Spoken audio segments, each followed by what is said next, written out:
Captain America Complete Comic Series Part 1. Steve Rogers was born July 4, 1922 to poor Irish immigrant parents, Sarah and Joseph Rogers. Rogers grew up a frail youth during the Great Depression in New York City, New York, America.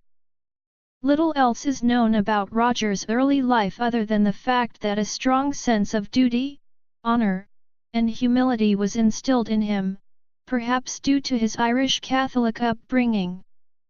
Rogers' father died when he was a child and his mother died from pneumonia later, when he was in his late teens.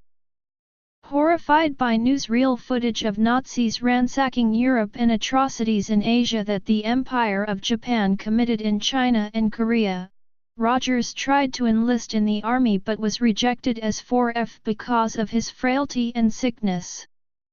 Overhearing the boy's earnest plea to fight for his country, General Chester Phillips, of the U.S. Army, offered Rogers the opportunity to take part in a top-secret performance-enhancing experiment called Operation Rebirth. Rogers agreed and was taken to a secret laboratory in Washington, D.C., where he was introduced to Dr. Abraham Erskine, code-named Professor Joseph Reinstein, the creator of the Super Soldier Serum. After weeks of tests, Rogers was at last administered the Super Soldier Serum. Given part of the compound intravenously and another part orally, Rogers was then bombarded by Vita rays, a special combination of exotic, in 1941, wavelengths of radiation designed to accelerate and stabilize the serum's effect on his body. Steve Rogers emerged from the Vita ray chamber with a perfect human body. A Nazi spy, who observed the experiment, murdered Dr. Erskine mere minutes after its conclusion. Dr. Erskine died without fully committing the super soldier formula to paper, leaving Rogers the sole beneficiary of his genius. Rogers was then put through an intensive physical and tactical training program that taught him gymnastics, hand-to-hand combat from Colonel Rex Applegate and William S. Art Fairbairn, and military strategy. 3 months later, he was given his first assignment, to stop the Nazi agent called the Red Skull.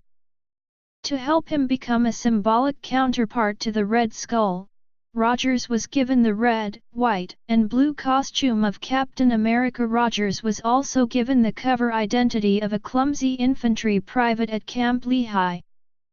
After successfully becoming Captain America, Rogers was later submitted to an experimental mind conditioning program that conditioned his mind to accept false information in the chance he was captured by the enemy and forced to reveal classified information. As part of the conditioning, Rogers believed his real name to be Grant Rogers, that he had a brother, and that due to his parents being diplomats, he had a casual upper-class appointment to the Army and Captain America position. It would not be until far later in life that Rogers would recall the conditioning and his true history. Rogers was originally issued a traditionally kite-shaped shield made of mundane steel, as well as a sidearm. Cap's original helmet served as a mask and was separate from the rest of his costume. This proved a problem as in one early outing it was nearly knocked from his face via the hard wing emblems, almost revealing his identity to an attending newspaper reporter with a camera, adding a protective neck-plating hood to his costume, rather than his separate mask, solved this problem and afforded Rogers more protection. President F.D. Roosevelt later presented Rogers with his now legendary disc-shaped shield. Discovering that its excellent aerodynamic properties made it an effective offensive weapon, Rogers abandoned his sidearm.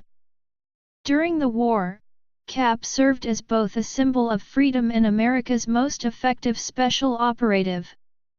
In addition to working with his young sidekick Bucky, Cap regularly fought alongside other Allied superpowered heroes such as Namor the Submariner and the android Human Torch, who were the recognized core of the World War II super team known as the Invaders, a name suggested by English Premier Winston Churchill. Rogers sometimes came into contact with a Canadian paratrooper named James Howlett, the man who would come to be legendarily known as Wolverine. Rogers faced fascist Germans and imperialist Japanese. Among his foes and adventures were battles with George Maxson, who was an imposter Red Skull, the White Death, the Legion of Unholy Beggars, the Dragon of Death, the Reaper, the Black Toad, the Black Talon, Striker, Dr. Crime, Mock Mikado, Master Man, and the Super Axis, Toguro, Prophet of Hate, Agent Axis, the Shark, the Hyena, N2 and Mr. Sinister, Dr. Togu, Dr. Destiny, Snapper, Jack the Ripper and Turdu, Dormammu, Hydra, the Hand, the Grand Master, the Ring Master, Baron Zima, Colonel von Wagner, Fang, who later died in Hiroshima and thus became one with the Ever-Wraith, and the Butterfly. He also prevented the murder of President F.D.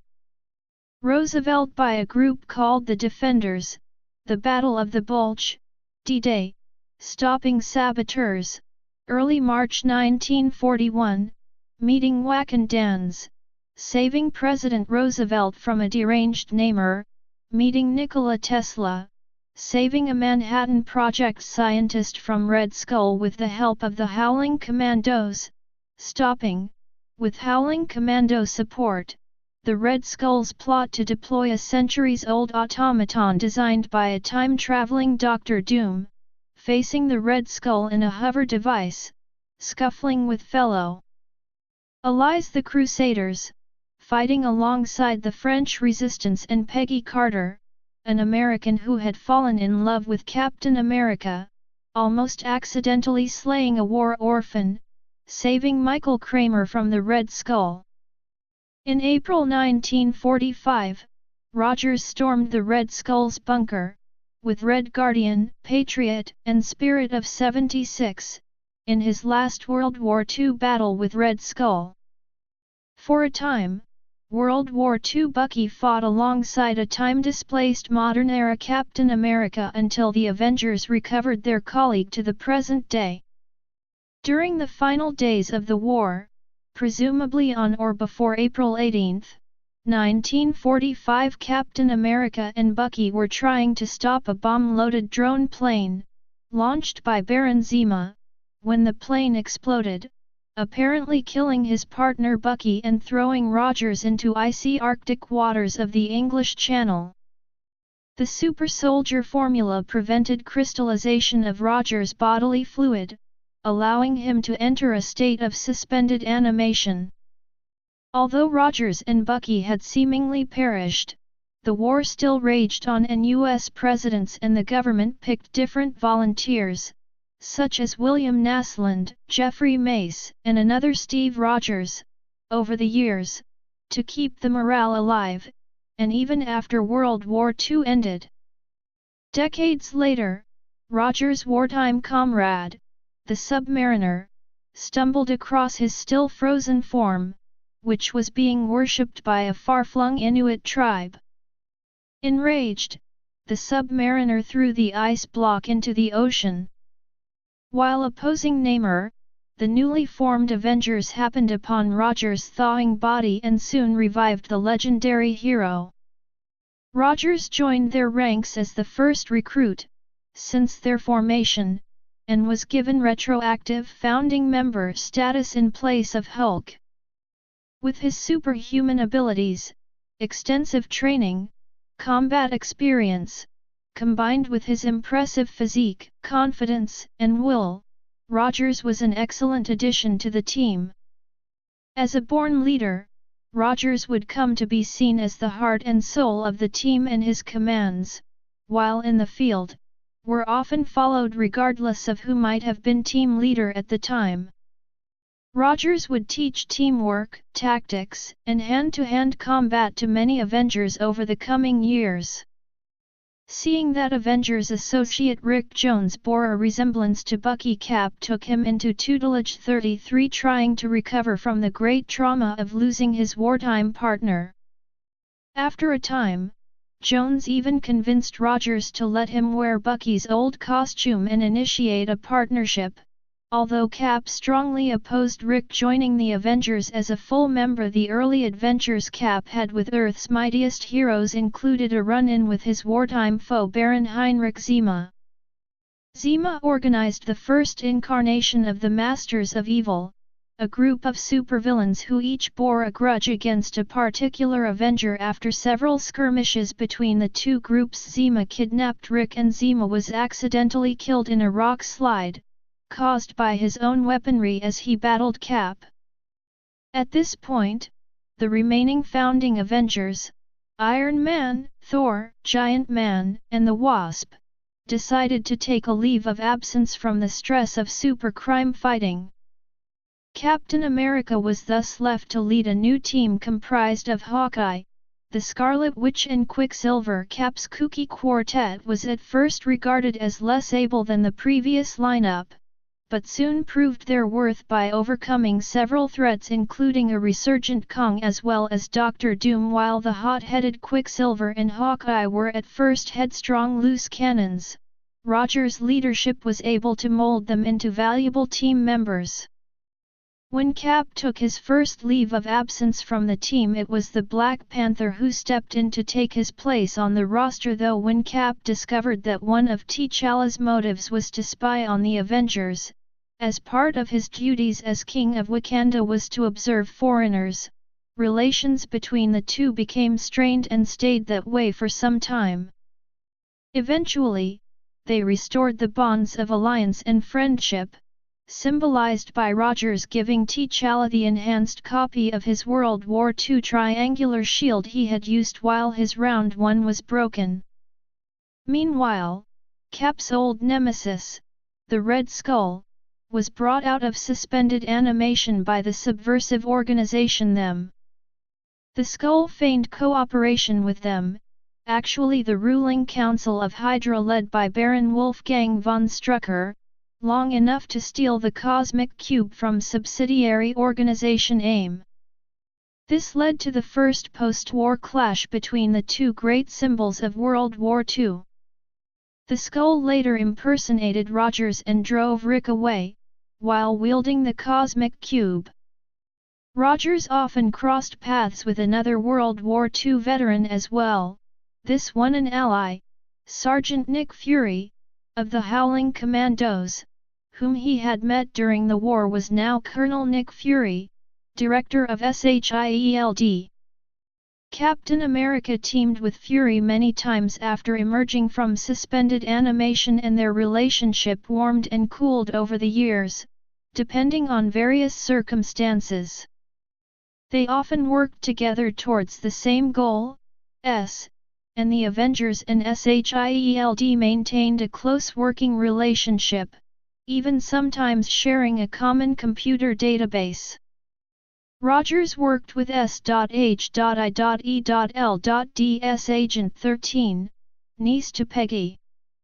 Rogers would come to share a deep romantic relationship with Sharon, eventually admitting his love for her. In another plot by the Skull, a Cosmic Cube-empowered man named Sam Wilson attacked Rogers. Steve was able to break Wilson of the Skull's control, and the two teamed together to defeat Cap's archenemy.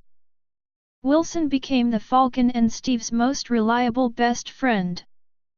Cap and the Falcon would share an active partnership for a long time. Wilson actively succeeded Rogers as Captain America, when Rogers was badly injured, and was encouraged to continue on in the role by Rogers himself. Despite the encouragement, Wilson returned the role upon Rogers' recovery. One of Rogers and Wilson's most noted battles was against one of Rogers' earlier successors, Steve Rogers, and Jack Monroe, calling himself Bucky.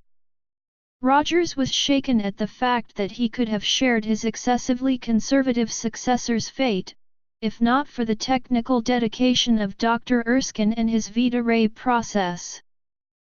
Following a battle with Viper, Rogers' super soldier serum reacted with the venom in his darts, temporarily granting him superhuman strength. While investigating the subversive organization known as the Secret Empire, Rogers discovered that its leader was a high-ranking government official. While this traitor committed suicide after being discovered, the government covered up the whole affair by using a double. Disillusioned, Rogers abandoned his Captain America identity and took up the alias Nomad. Two men tried in vain to assume the Captain America title, Bob Russo and Scar Turpin, while in the meantime the young idealistic Cap fan, Roscoe Simons, actually succeeded Rogers, and Rogers himself awarded Simons his indestructible shield. It was Roscoe's death, at the hands of the Red Skull, that would inspire Rogers to become the Sentinel of Liberty, a symbol of American-inspired ideals rather than the U.S. government super soldier he once was. In a graphic bit of scenery, Roscoe was crucified and tortured by the Red Skull, as a message to Rogers that any other person in the costume would also suffer the same fate, if the Red Skull encountered any of the fake Captain Americas. Rogers reassumed his classic costumed identity and Shield 51, and a rehabilitated Monroe joined Cap in a partnership, himself assuming the Nomad identity in a modified costume. When Avengers Mansion was attacked and conquered by the Masters of Evil, under the leadership of Baron Helmut Zemo, Captain America was specifically targeted by Zemo, to avenge his father's death. Rogers was captured, during an attempt to retake the mansion, and was forced to watch as Mr. Hyde tortured helpless butler Edwin Jarvis. The Masters proceeded to destroy a treasure trove of Rogers' memorabilia, including a picture with Bucky taken just before he was killed, Rogers' only picture of his mother, a baseball signed by Babe Ruth and Lou Gehrig, and Cap's original triangular shield. In the final battle, Cap defeated the Wrecker, with the aid of the Wasp, and defeated Baron Zemo in a rooftop duel. As Zemo fell, Cap tried to grab his hand and, though he was later revealed to have survived the fall, Zemo refused such charity. Captain America continued to come into conflict with many foes, including the extreme anti-nationalist Flag Smasher and the vigilante called the Scourge of the Underworld. Rogers was informed by the Commission on Superhuman Activities that he had never been officially discharged from the U.S. Army, and for this, he received a large back pay, dating to the end of World War II, which he used to establish a nationwide hotline service to help him keep abreast of criminal activities. However, the Commission demanded that Rogers, as an active member of the armed forces, resume service as a government-directed operative. Finding himself unable to merely follow orders as a simple soldier any longer, especially after the events of the government that led to him becoming Nomad, Rogers again resigned the Captain America identity, even surrendering his legendary shield to the new Captain America, John Walker, who had previously clashed with Rogers as the Super Patriot. During this time, Rogers used an adamantium shield and, adopting a new costume, continued adventuring as the Captain. Not long afterward, the Avengers were temporarily disbanded, due to a lack of active members. As the Captain, Rogers led a new lineup of the Avengers consisting of Thor, Gilgamesh, and temporary recruits Reed, Mr. Fantastic, and Sue Richards, Invisible Woman, of the Fantastic Four. Reed himself was accustomed to leading, however, and there were some conflicts of leadership between the two. The Captain also led an unnamed, unofficial team during the same period that accompanied him on several missions. Along with the Falcon and Nomad, the group at times included Demolition Man, who had assisted Rogers against Power Broker, Inc., and Vagabond, a tag-along of nomads. It would later be discovered that the Red Skull was manipulating the Commission. The Captain and Nomad clashed with Walker and his Bucky. Resolving their differences, Rogers and Walker confronted the Skull following the events and deeds that Walker had done while Captain America. Walker resigned from being Captain America and the Commission asked Rogers to take up the mantle again. Rogers initially refused, but after Walker begged him, accepted. Later, Walker was apparently killed, but later reappeared in a new identity, after plastic surgery in the new name of Jack Daniels, wearing Rogers the Captain uniform and shield as the rechristened U.S. agent. At one point, Cap avoided the explosion of a meth lab only to have the chemical effects of the blast react dangerously with his super soldier serum to remove the problem. Rogers removed the serum and trained constantly to keep in peak condition. Cap discovered that the serum was not a drug per se, which would have metabolized out of his system, but in fact a virus that affected a biochemical and genetic change. This additionally explained how arch-nemesis, Red Skull, who at the time inhabited a body cloned from Rogers' cells, also had the formula in his body. Because of his altered biochemistry, Rogers' body began to deteriorate and for a time he wore a powered exoskeleton designed by Iron Man and Dr. Hank Pym, but was eventually placed again in suspended animation. During this time, Rogers was given a blood transfusion from the Red Skull, which cured his condition and stabilized the super soldier virus in his system. Captain America returned both to crime fighting and the Avengers. Captain America was reunited with his World War II-era flame and former love interest, the now-aged American Maquis fighter Peggy Carter. Freeing her and others from the grip of the criminal Dr. Faustus, Rogers had her hired on as communications expert at Avengers Mansion as part of the expanded domestic staff called the Avengers Support Crew. Their romantic feelings diminished, but the two remained good friends. Another person taken on by Steve during this time was John Jameson, who acted as his pilot. When the Avengers learned of the Kree-Shi'ar War and the danger the war efforts posed to Earth's sun, Rogers proposed to send diplomatic envoys to each superpower in an attempt to avert catastrophe known as Operation Galactic Storm. Captain America led the team bound for the Kree Empire. He had several conflicts of leadership with Iron Man, which culminated when the latter, against orders, led a team of Avengers to execute the Kree Supreme Intelligence for war crimes. His confidence in his leadership shaken, Cap offered to resign as chief executive and commanding officer of the two Avengers branches, but this was not the route the other Avengers wanted to take.